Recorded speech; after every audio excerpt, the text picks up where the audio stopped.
What's up guys, this is Mac Motovlog and welcome back sa ating YouTube channel. Yan, syempre unahin na natin yung mga downside niya, no. Kasi syempre lagi naman, lahat naman ng unit laging may downside. Hindi naman palaging bida, no, lalo na kapag unit natin sarili. Hindi naman pwedeng laging bida yung unit natin. Laging meron siyang downside. Hindi mawawala ang downside.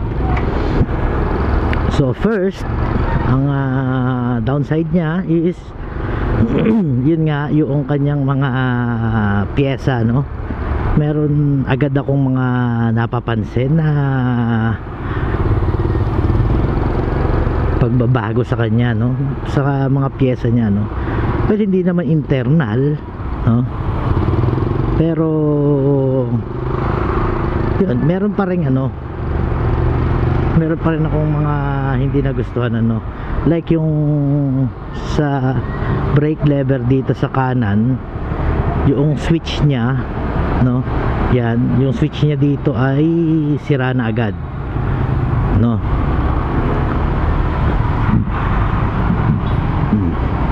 Kaya pag nagbe-brake ako ng kanan, hindi na ilaw yung likuran, yung brake light. Tapos pangalawa ay syempre yung maging issue natin, yung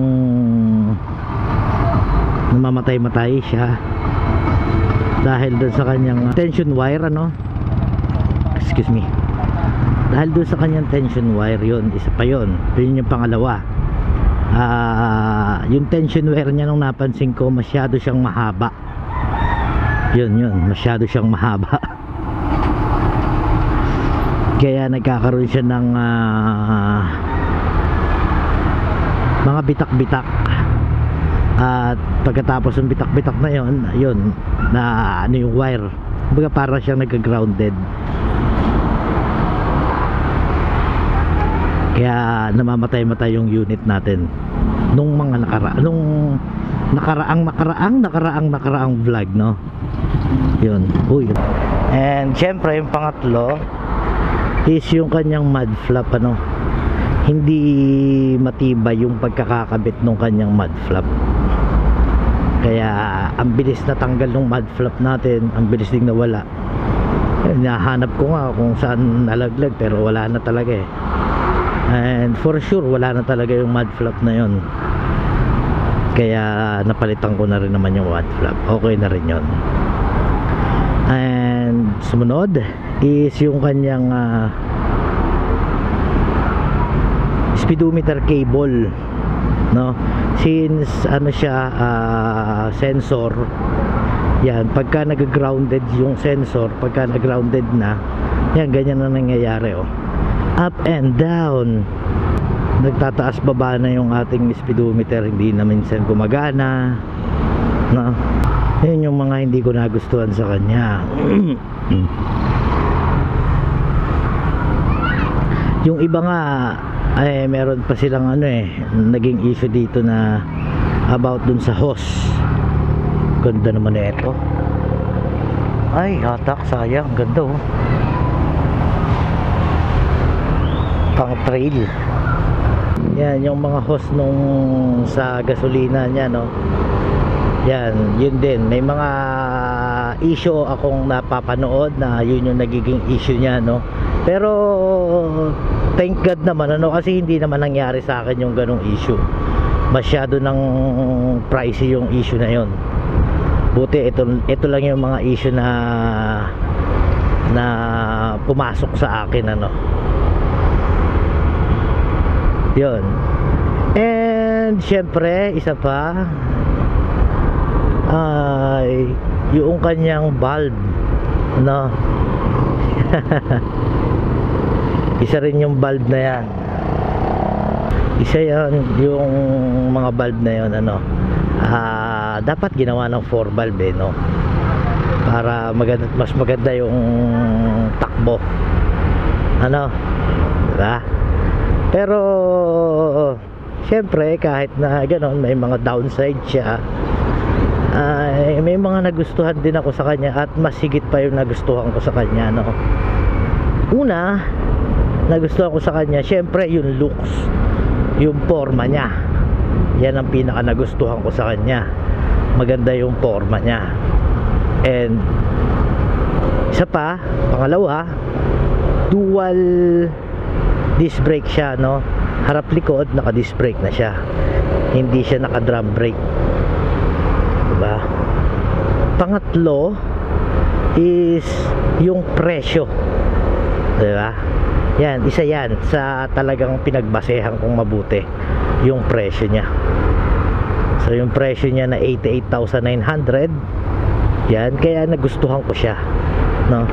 Hindi siya ganun kamahal eh, diba? Kaya naman na doon sa downside niya na dapat naging 4 valve siya, is makatarungan naman, ano, na hindi siya ginawang 4 valve siguro para na rin hindi tumaas yung presyo niya, diba? Kasi for sure kung ginawang 4 valve to ni Euromotor, ni Mitsukoshi, sigurado hindi 88,900 ang presyo nito, kundi mas higit pa doon, ano. Yun. And syempre pang-apat ay syempre yung mga specs niya. Yan din ang mga nagustuhan ko sa kanya, no. Idling stop system, naka combi brake, no, naka digital panel, naka liquid cooled. Yun yung isa ko pa sa nagustuhan sa kanya. And panglima na nagustuhan ko rin sa kanya is yung lakas ng power niya at ng torque niya, no. Hindi ka mabibitin sa power and torque. Yan, okay na okay. At yung preno niya super responsive, pero make sure lang na palagi mong pipigain sila ng magkasabay. Yan yung mga nagustuhan ko dito kay Samurai, ano. Kung may nakalimutan pa ako na sabihin, dagdag nyo na lang, no, comment nyo na lang dyan sa baba. Pero tingin ko yun lang talaga para sa akin eh. Yun lang nagustuhan ko talaga sa kanya. At syempre, downsides hindi mawawala. Andun pa rin yung downside. Yung lait, normal na yun eh, diba? Yung lait, normal na lait eh. Normal na laitin yung unit mo ng iba, diba? Lalo na kung mga motor nila is kasali sa Big 4 family, diba? Wala na tayong magagawa doon. Bagay, ano naman na gano'n eh, immune na ako. Wala na tayong ano talaga doon. Pero magkaganon-ganon man eh, okay lang. Mahalaga, importante.